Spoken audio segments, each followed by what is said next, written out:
l'occasion de la commémoration, 30 ans après, des noces de perles, que faut-il saluer? Des perles distinguées pour des noces légitimes ou des noces renouvelées pour des perles parfaites. Madame la ministre d'État, garde des Sceaux, ministre de la Justice, Mesdames et Messieurs les hautes autorités de notre organisation commune, Monsieur le secrétaire permanent, Mesdames et Messieurs les hautes autorités de la République démocratique du Congo, Mesdames et Messieurs les bâtonniers, les suffrages de la critique de réputation établie sont suffisants pour considérer que l'avènement de l'Organisation pour l'harmonisation en Afrique du droit des affaires, dont le traité fut signé à Port-Louis le 17 octobre 1993, à une époque, faut-il le rappeler, et dans un contexte d'affaiblissement politique de l'État africain, de dédain et de déclin des investissements nécessaires à la croissance structurelle de l'économie et porteur de développement durable, restera pour longtemps et pour longtemps encore salutaire. Mais si déjà, après sa première décennie d'existence, dresser le bilan de l'organisation avait paru prématuré et fastidieux pour certains, 30 ans après, le jugement pourrait ne pas avoir la faveur de l'assurance de la doctrine pour laquelle le droit posé demeure jeune et fragile. Il est de mémoire collective, encore vive, que le 17 octobre 1993, le monde fut gagné par une sorte de vague libérale au plan politique, avec l'écroulement du mur de Berlin et en Afrique, le retour en faveur de la démocratie libérale dans un contexte économique catastrophique, raréfaction des investissements publics et étrangers, définition et mise en place de programmes d'ajustement structurel qui privaient les États d'asseoir une politique stratégique de développement durable. La méfiance en l'État et en ses émanations achevait de décourager toute perspective d'investissement privé en raison surtout des risques juridiques et judiciaires dus à l'absence de législation nationale pertinente et incitative et d'institutions en capacité objective à les appliquer avec rigueur. Or, les besoins en investissement en lien avec les potentialités naturelles et démographiques des États et l'extraordinaire perspective de leur développement attendaient d'être satisfaits. Des solutions courageuses étaient tout aussi attendues au plan juridique et judiciaire en faveur de l'incitation de l'initiative privée et de la sécurisation des affaires. Le droit se devait de proposer des solutions innovantes, pertinentes et originales, de nature à relever ces défis qui engageaient et qui entamaient la paix sociale et la survie de nos États. Ce fut, Madame la ministre d'État, l'objet de l'OHADA et aussi sa vocation à concevoir un modèle juridique, dirions-nous systémique, facilite l'accès à un marché économiquement plus ouvert et dynamique. Ces règles sont opposables à tous par leur effet direct, obligatoire, par leur primauté, nonobstant toute disposition interne contraire, antérieure ou postérieure. Leur application et leur interprétation par les juridictions nationales sont placées sous l'autorité d'une cour commune de justice et d'arbitrage. L'incitation à un mode alternatif de règlement juridictionnel ayant été élevée également dès le début, au rang d'objectif politique majeur. 30 ans après, que retenir, que considérer, qu'espérer? Peut-être déjà fixer la substance du thème du présent colloque. Et j'en retiens 3. Le premier, c'est l'OHADA. La deuxième substance, je dirais, 30 ans. Et la troisième, après. L'OHADA, phénomène le plus connu dans l'espace juridique et judiciaire, le plus commun aux ressortissants de cet espace, a acquis une réputation certaine, aussi bien affirmée que fondée. Réputation affirmée par un saisissement anthropomorphique en lien avec une tendance même à la personnification. N'entendons-nous pas? L'OHADA dit ceci, l'OHADA a fait ça, l'OHADA considère ceci, l'OHADA veut cela. Ce saisissement anthropomorphique a également un relent spatial, d'autant que, poussé par le discours prétorien et le discours universitaire, tout se passe désormais en OHADA, comme au Sahel ou en Amazonie, et nous serions tous devenus des Ohadiennes et des Ohadiens, comme nous demeurons toujours des Africaines et des Africains. Il faut y reconnaître et saluer l'œuvre de la doctrine, l'œuvre de la jurisprudence, l'œuvre des institutions, l'œuvre des acteurs économiques. Cette réputation est également fondée d'abord par l'extensibilité du domaine du droit des affaires. Les matières énumérées à l'article 2 du traité, matière, énumération non exhaustive, le pouvoir du Conseil des ministres à y inclure toute autre matière, fonde cette extensibilité du droit des affaires. Il faut également relever l'applicabilité directe et la primauté, surtout qui ont un effet antiseptique sur les règles de droit interne contraires à ces dispositions. Cet impérialisme, dirions-nous, du droit OHADA s'explique aussi par l'inversion de logique et de valeur entre le droit commun, initialement droit civil, et le droit dérogatoire, initialement droit commercial. Aujourd'hui, le droit commercial relègue progressivement le droit civil à la marge. Le droit commercial accède progressivement à la dignité de droit commun. Alors les 30 ans, c'est l'âge, a-t-on rappelé tout à l'heure, de la maturité, une maturité joyeuse, remplie d'espérance, laquelle est fondée sur l'expérience des fragilités, l'expérience des vulnérabilités des premières années.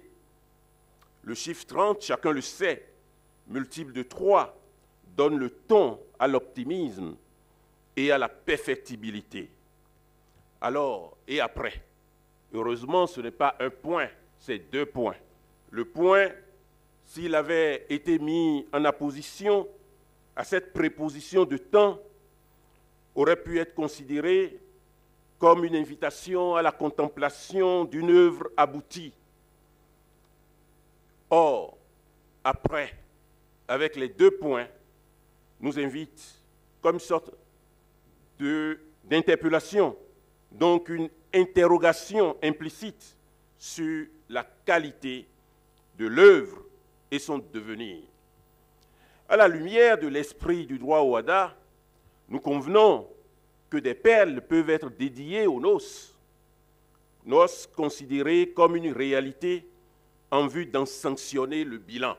De même, en fixant l'horizon, nous convenons que des noces renouvelées peuvent attendre d'autres perles en guise de perspective à célébrer. De sorte que, en 2 temps, nous voudrions partager quelques réflexions avec vous. En premier lieu, sur des perles pour des noces, le bilan, et en second lieu, sur des noces pour des perles les perspectives. En premier lieu donc, des perles pour des noces. Il y a quelques années, Paul Gérard Pougué indiquait que la sagesse du droit Ouada et son esprit sont contenus dans les piliers de l'intégration juridique, de la sécurité juridique, de l'attractivité et de l'effectivité. Pour ces noces qui célèbrent un compagnonnage éprouvé entre droit interne et droit communautaire, les perles pourraient adéquatement saluer le double acquis de l'intégration et de l'effectivité. L'acquis de l'intégration. La vision intégrationniste de l'OHADA apparaît très nettement dans le préambule du traité et en constitue la source baptismale. Je veux citer: convaincu que l'appartenance à la zone franc constitue un atout majeur pour la réalisation de leur intégration économique et que cette intégration doit être poursuivie dans un cadre africain plus large. Fin de citation. 30 ans après, on peut rechercher si le modèle envisagé est intégré d'une part et si ce modèle possiblement intégré est intégral d'autre part. Le modèle est-il intégré? Nous allons répondre peut-être avec plus de netteté que c'est un modèle intégré dont l'intégration est assurée. D'abord au plan organique. En superficie, 3 piliers opérationnels: le secrétariat permanent, la Cour de justice et d'arbitrage, l'École régionale supérieure de magistrature. 2 poutres politiques, le Conseil des ministres, la conférence des chefs d'État et de gouvernement. Mais il faut insister sur le Conseil des ministres, clé de voûte de l'organisation qui prend les règlements et les décisions en vue de leur mise en œuvre, la mise en œuvre du traité. Ce Conseil des ministres a le pouvoir d'étendre le domaine de l'harmonisation en y incluant d'autres matières, prérogative qu'il a exercée, souvenons-nous, le 23 avril 2021 à Bangui, en incluant au domaine primaire les matières comme le droit de la concurrence, le droit bancaire, le droit de la propriété intellectuelle, le droit des sociétés civiles, le droit des sociétés coopératives et mutualistes, le droit des contrats et de la preuve. Le Conseil des ministres a également le pouvoir d'adopter les actes uniformes. Nous saluons, avec beaucoup d'autres, l'adoption du nouvel acte uniforme sur l'organisation des procédures simplifiées de recouvrement et des voies d'exécution. Par ailleurs, l'acte uniforme auquel les citoyens de l'espace recourent le plus, l'acte uniforme auquel les professionnels du droit recourent également le plus. De loin, c'est l'acte uniforme qui rend accessible le droit Ouada aux citoyens de l'espace. Le Conseil des ministres recrute les responsables de l'organisation et contrôle leur action. Il définit la politique de l'organisation en lien avec son objet. À ce titre, on peut remonter à notre mémoire et à notre conscience quelques souvenirs en termes d'abord de recrutement des responsables de l'organisation. Le mode de recrutement a évolué, heureusement. Aujourd'hui, sur appel à candidature, les candidats sont présélectionnés et le Conseil des ministres décide. La compétence n'échappe pas à la politique. La politique ne nous éloigne pas de la compétence et c'est heureux de le savoir. En hauteur, l'organisation, il faut voir dans l'organisation la construction d'un édifice juridictionnel, de consolidation d'un droit positif communautaire. D'abord, au plan matériel, les actes uniformes sont la locomotive de l'intégration juridique au service de l'intégration économique. D'une part, Il donne à l'organisation d'exercer une force de traction sur le droit interne et d'autre part, ils permettent à l'organisation d'exercer une sorte d'attraction à la fois sur le droit interne que sur le droit communautaire. Mais si le modèle OHADA est un modèle intégré, est-il un modèle intégral? Nous allons répondre avec beaucoup d'hésitation. Nous proposons de considérer que c'est un modèle intégral incertain. Parce que, premièrement, pour être intégral, il faut que le modèle soit un système juridique. Or, en raison de la spécialité de son objet, l'OHADA n'a pas une vocation systémique et ne saurait être considéré comme un système de droit. Pour être intégral, faut-il encore que l'OHADA soit un ordre juridique? Or, en raison de la pluralité des souverainetés, au sens du droit international public, l'OHADA n'est pas un ordre juridique. C'est une institution de coordination des ordres juridiques en vue de l'avènement d'un droit matériel uniformisé. Deuxième sujet, sur ces 30 dernières années, l'acquis de l'attractivité. L'acquis de l'attractivité nous permet de relever, donc sur le terrain de l'attractivité, il nous est possible de relever, d'une part, la flexibilité du droit OHADA et d'autre part, l'effectivité du droit OHADA. La flexibilité sur 3 points. Avec ces 30 dernières années, l'éclosion du courant contractualiste. Nous y reviendrons. Deuxièmement, la propension à la déjudiciarisation, voire à une forme de déjusticiarisation. Nous y reviendrons. Et le troisième point, l'avènement de la digitalisation. Sur le premier point, l'éclosion du courant contractualiste. Après les premiers actes uniformes de 1997, l'on a observé que les révisions successives ont mis l'accent sur la part de la volonté individuelle dans les relations commerciales.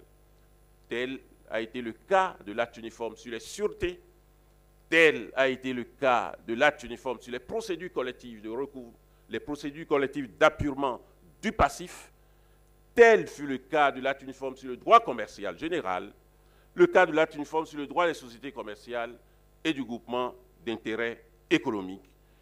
Et je passe l'acte uniforme sur les sociétés coopératives et, cette fois-ci, l'acte uniforme sur l'organisation des procédures simplifiées de recouvrement et des voies d'exécution. Au cœur de la politique de réforme ou de révision de ces actes uniformes, la prise en compte de la volonté individuelle. Donc, il y a un courant libéral très fort qui traverse la politique législative de l'OHADA en ce qui concerne donc les règles matérielles, une part contractualiste très forte. Alors il faut ajouter à cela, sur la déjudiciarisation qui en est une conséquence, avec formellement l'avènement de l'arbitrage et l'incitation à l'arbitrage, la médiation, à peine oublie-t-on la conciliation, mais encore, même à l'intérieur des autres règles matérielles. Je prends l'exemple de l'acte uniforme sur l'organisation des procédures simplifiées du recouvrement des voies d'exécution. Les procédures de recouvrement des voies d'exécution sont des procédures par principe déjudiciarisées. Les juges n'interviennent que par incident lorsque les différents acteurs à la procédure ne s'accordent point. Et alors, que dit de la digitalisation? Elle est nécessaire. Déjà dans l'acte uniforme sur le droit commercial général, avec la réforme intervenue à l'époque sur le registre du commerce et du crédit mobilier, l'on a introduit l'informatisation systématique. C'était, à l'époque, c'était déjà une audace. Aujourd'hui, évidemment, la digitalisation s'impose. Et il est à espérer que l'acte uniforme sur le droit numérique, les transactions numériques, puisse connaître également son avènement. Donc, la flexibilité. Deuxièmement, l'effectivité. La soumission, l'effectivité est caractérisée par la soumission des organisations et du droit interne au droit OHADA. Elle est caractérisée aussi par l'appropriation du droit OHADA par les acteurs de droit interne. Commence déjà le concours d'agrégation, toutes les discussions, toutes les recherches, ce sur quoi les jeunes sont interrogés et seront interrogés, essentiellement, c'est le droit OHADA. Le discours prétorien au sein de nos États est inspiré par le droit OHADA. Le discours juridique, d'une manière générale, est inspiré par le droit OHADA. Ce sont les signes d'une effectivité forte du droit OHADA dans notre espace. On peut même dire qu'il est le plus accessible et le plus démocratiquement connu, plus même que certaines règles de droit interne. Alors, sur ce premier plan, quelles conclusions pourrions-nous proposer de manière partielle?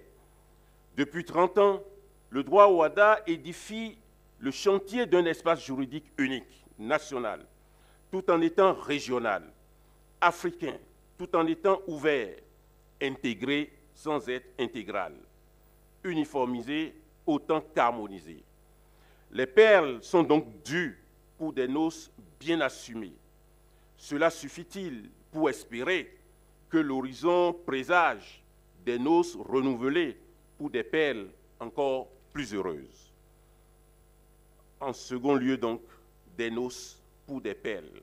L'horizon offre à fixer, du point de vue de l'observateur, une ligne imaginante où le ciel et la terre paraissent en fusion. Pour l'OHADA, un double défi s'y positionne. Le premier défi est celui de l'expansion. Monsieur le secrétaire général a mis l'accent là-dessus. Et le second défi, celui de l'actualisation. Sur le défi de l'expansion, nécessaire, expansion spatiale, on a parlé de l'attente de l'intégration du Burundi. On peut insister sur l'intégration de Madagascar. L'on sait depuis quelques années que des négociations sont envisagées, en tout cas les perspectives sont positives en ce qui concerne l'intégration du Nigeria et du Ghana. Il faut accélérer, poursuivre, en tout cas relancer ces négociations avec beaucoup plus de chances de succès. L'extension matérielle. Il y a eu comme une sorte de stagnation de la fécondité législative de l'OHADA. L'enthousiasme des 10 premières années, on va dire même des 15 premières années, s'est relâché quelque peu. Nous voulons de saluer avec ferveur l'avènement du nouvel acte uniforme, peut-on dire, sur l'organisation des procédures simplifiées de recouvrement et des voies d'exécution. Mais il faut relancer le processus avec plus d'ardeur, avec les actes uniformes relatifs à certains contrats spéciaux, notamment la facturage, le crédit bail. Chacun se souvient ici qu'il y a comme une sorte d'acte manqué, l'acte uniforme sur le droit des contrats, avec les critiques légitimes qui ont accompagné ce processus. Mais il est plus utile et plus pratique d'agir sur les contrats spéciaux, les contrats qui intéressent le monde des affaires. Sur le facturage, la plupart de nos États ont disposé en matière d'affacturage. La plupart de nos États ont disposé sur le crédit bail. Il nous faut impérativement assurer une coordination en vue d'offrir des solutions communes aux acteurs économiques. L'acte uniforme sur les transactions numériques afin de mieux assurer la transition numérique. Alors, en second lieu, sur ces perspectives, l'actualisation. L'actualisation de notre organisation, l'actualisation du traité, l'actualisation du droit lui-même. Les échos dans le sens du renouvellement de l'esprit de l'organisation méritent d'être entendus. Dès la fin de la première décennie, certains portent sur l'attelage fonctionnel entre la Cour commune de justice et d'arbitrage et les juridictions nationales. Dans un contexte d'élargissement accentué de l'organisation, ces attentes méritent d'être examinées. D'autres échos se font insistants sur l'autonomisation de l'arbitrage institutionnel OHADA. La dernière réunion des commissions nationales de l'OHADA tenue à Cotonou en ont tracé quelques sillons. ne doit-on pas aller plus au loin, plus au-delà? La représentation des États dans l'enceinte de la Cour commune de justice et d'arbitrage mérite également d'être évoquée. Enfin, le financement de l'institution paraît être l'arlésienne de l'efficacité de son action. Aussi, évoquons-nous successivement les solutions politiques et les solutions financières en vue d'une actualisation qualitative du dessein OHADA. D'abord, les solutions politiques. Nous proposons et recommandons une implication des juridictions, une implication plus forte des juridictions nationales qui confèrent à la juridiction nationale de cassation le pouvoir d'évoquer à la suite d'un arrêt de cassation de la CCJA. C'est un débat qui a eu lieu depuis fort longtemps, vers la fin, je veux dire autour de 2012-2013. Il est possible de considérer qu'à l'épreuve, les juridictions nationales, les acteurs nationaux se sont aguerris, qu'il y a une immersion, il y a une imprégnation de la politique de l'OHADA, de l'esprit OHADA, qui permettrait d'associer encore plus efficacement les juridictions nationales. Mais seulement, il faut éviter d'associer toutes les juridictions nationales à l'évocation lorsque la Cour de cassation, la CJA casse. Faut-il pour le moment considérer que la Cour suprême nationale puisse assurer ce rôle? Deuxièmement, donc il faut séparer le pouvoir de cassation du pouvoir d'évocation. Deuxièmement, en ce qui concerne l'autonomisation de l'administration de l'arbitrage, il faut naturellement, et je crois que cela est admis par tous, créer un centre commun d'arbitrage pour animer le marché de l'arbitrage avec plus d'efficacité. Il faut séparer le couloir juridictionnel du couloir d'arbitrage pour apaiser et rassurer davantage les investisseurs. Enfin, en ce qui concerne la représentation des États, il faut créer un commissariat des États. Nous-mêmes, avec le ministre Konaté, quand nous étions au Conseil des ministres, le Bénin avait déposé un projet de modification du traité à ce sujet.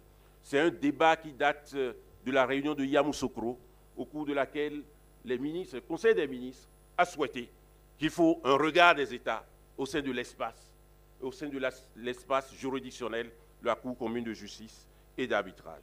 Cela a l'avantage, essentiellement, de préserver et de renforcer l'indépendance de la Cour à l'égard des organes exécutifs de l'OHADA. Il souvient à chacun que même lorsque le Conseil des ministres siège, le président de la Cour commune de justice et d'arbitrage siège.